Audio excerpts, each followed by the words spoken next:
Jail سے ڈرتے ہو، کیوں جیل میں ڈالے جا رہے؟ مسلمانوں کی حکومت میں بھی جیل میں ڈالے جاؤ گے تو نماز نہیں پڑھتے. اور یہ تو دنیاوی بات ہے. اور اللہ کا جو عذاب ہے حدیث پاک میں آتا ہے، بے نمازی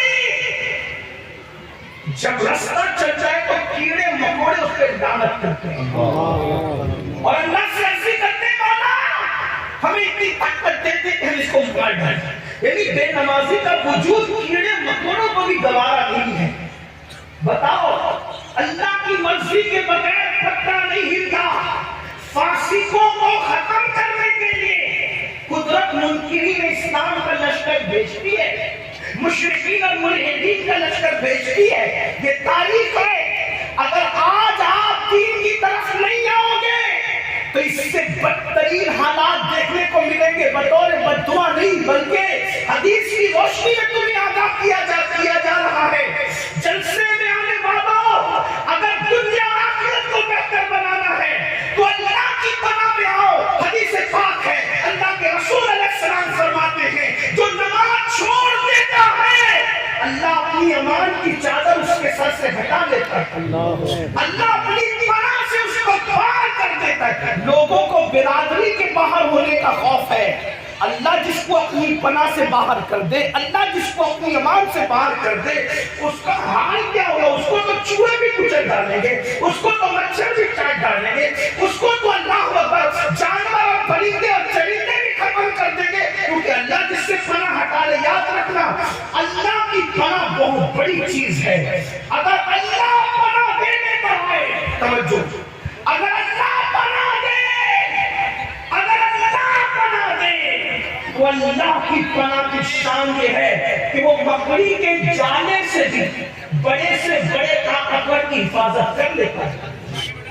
دنیا میں اگر آپ سے کوئی پوچھے نا کہ سب سے بڑا طاقتور دنیا میں کون ہے، دنیا میں سب سے بڑا طاقت، آنکھ بند کر کے کہنا محمد رسول اللہ. آنکھ بند کر کے کہنا. کیوں؟ اس لیے کہ جو اشارے سے چاند ٹکڑے کرتے ہیں اس سے بڑا طاقتور کون ہو سکتا ہے؟ خدا کی مخلوق. اشارے سے تو میرے بھائی کاغذ بھی نہیں پھٹتا. چہرے کے تمہارے جھارکھنڈ کے بڑے سے بڑے پہلوان کو لے آؤ اور بولے اشارے سے کاغذ پھاڑ کے بتا دے. اشارے سے تو اشارہ ہے، ایک انگلی سے تو کاغذ بھی نہیں پھٹتا. کاغذ پھاڑنے کے لیے بھی کم سے کم 2 انگلیاں چاہیے. لیکن اللہ اکبر، یہ کیا طاقت ہے کہ جبل ابو قبیس میں کھڑے ہو کے صرف اشارہ کرتے ہیں اور چاند ٹکڑے کر دیتے ہیں. اشارہ کرتے سورج کو پلٹا لیتے ہیں، اشارہ کرتے درختوں کو اپنے پاس بلا لیتے ہیں. ایسی طاقتور ہستی جب غار میں ہوتی ہے تو خدا اس طاقتور ہستی کو کس سے بچاتا ہے؟ مکڑی کے جالے سے. اور دنیا میں مکڑی کے جالے سے کمزور کوئی چیز نہیں. دیکھو حضور سے طاقتور کوئی مخلوق نہیں اور مکڑی کے جالے سے کمزور کوئی چیز نہیں. علماء کہتے ہیں تار عنکبوت اتنا، بلکہ قرآن میں کتنا کمزور ہے. سورہ عنکبوت کے اندر سب سے کمزور ہے تار عنکبوت، مکڑی کا جالا. ایک دن کا دودھ پیتا بچہ بھی اگر انگلی ایسے کر دے تو مکڑی کا جالا ٹوٹ جائے. اتنے کمزور ہے. لیکن میرے اللہ کی شان، اتنی طاقتور ہستی کو اتنے کمزور مکڑی کے جالے سے بچا کر بتاتا ہے. ہم بچانا چاہتے تھے شان سے. دیکھو، اور 500 سال تک حکومت کرنے والے کو ایک مچھر سے، اتنے کمزور مچھر سے ناک میں گھسا کے ہلاک کر دیتا ہے. تو کیا بتا رہا ہے؟ اللہ فلاں کی ضرورت نہیں پڑے گی. جب وہ تمہیں شدت سے مارنا چاہے تو صرف وہ مچھر سے بھی تمہیں مار ڈالے. مچھر سے تمہیں اس کی پناہ کی طرف آؤ. اور اس کی پناہ کب ملے گی؟ کچھ بھی کر لو، نعرے لگا لو، بڑی بڑی باتیں کر لو، کانفرنس کر لو، یہ کر لو، وہ کر لو، اسکولیں بنا لو، مدرسے بنا لو، کالجز بنا لو، یہ کر لو، ایسا کر لو، سب کچھ کر لو. جب تک اس کی بارگاہ میں جھکو گے نہیں، سجدہ کرو گے نہیں، نماز پڑھو گے نہیں، اس وقت تک کہ اللہ کی پناہ ملنے والی نہیں. کیونکہ اللہ کے رسول سے فرما دیا گیا جو نماز چھوڑ دے وہ اللہ کی پناہ سے باہر ہو جاتا ہے، پھر ذلت اس کا مقدر، رسوائی اس کا مقدر، ذلیل ہونا اس کا مقدر، مفلس ہونا اس کا مقدر، ستایا جانا اس کا مقدر، پریشان ہونا اس کا مقدر۔ دنیا نے وہ دن بھی دیکھا جب مسلمانوں کو اللہ نے دولت دی، حکومت دی، تخت دیا، تاج دیا، مسلمان نماز چھوڑ کر باغی ہو گئے، نماز چھوڑ کر باغی ہو گئے، بغاوت کی طرف گئے۔ تو اللہ نے ہلاکو چنگیز خان کا بڑا لشکر مسلط کیا، تو کچھ ولی لوگ بیچ میں آ گئے، اللہ کے ولی لوگ کہ ہم مقابلہ کریں گے کس سے؟ ہلاکو چنگیز خان سے۔ جیسے مقابلے میں وہ ولی ہٹ گئے، نہیں کیا مقابلہ۔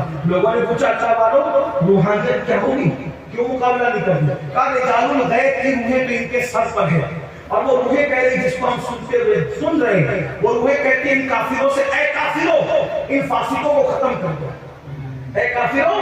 ہلاکو چنگیز خان کی وہ فوج کے سر پہ کس کی روحیں ہیں؟ ولیوں کی روحیں، اور کیا کہہ رہی اے کافروں ان فاسقوں کو بدکاروں کو ختم کر دو۔ مسلمان زانی ہوا، گانے سننے والا ہوا، شرابی ہوا، مسجدوں کو ویران کرنے والا ہوا، علماء کا گستاخ ہوا، اللہ کے دین کا باغی ہوا۔ اللہ نے اتنا بڑا لشکر بھیجا، اس لشکر نے کیا کیا پتا ہے؟ مسلمانوں کی سر کی کھوپڑیوں پر مینار تعمیر کی۔ یعنی جب اللہ سے بغاوت کرو گے تو اللہ کے فیصلے کیا ہوں گے یہ وہی جانتا ہے۔ جب خدا کے ساتھ سرکشی کرو گے پھر اس کے فیصلے کیا ہوگا؟ وہ بے نیاز ہے، کوئی مر رہا ہے، کوئی کٹ رہا ہے، کوئی تباہ ہو رہا ہے، اس کی ربوبیت کی شان پر کوئی فرق نہیں پڑتا۔ وہ غیور ہے، غیور، اس کے اپنے فیصلے ہیں، وہ اپنے محبوبوں کو یقین کر دیتا ہے، اس کی شان غیرت ہے، اس کی شان غیرت ہے۔ شجر ممنوعہ کو ہاتھ میں لے لیا جاتا ہے تو معصوم کے کپڑے واپس لے لیے جاتے ہیں، جنت سے باہر کر دیا جاتا ہے۔ اس کی شان غیرت کو دیکھیں۔ یہاں تو بہت آنکھ بند کر کے سوچیں ارے مولانا کچھ بھی کریں گے، اللہ تو ہم سے پیار کرتا ہے، ہم جنت میں جائیں گے۔ کیوں؟ جسے خلیفہ بنایا تھا اس سے پیار نہیں تھا، فرشتوں کا مسجود بنایا تھا اس سے پیار نہیں تھا، جس کو دست قدرت سے پیدا کیا تھا اس سے پیار نہیں تھا، فرشتوں نے سجدہ بھی کروا کر پیار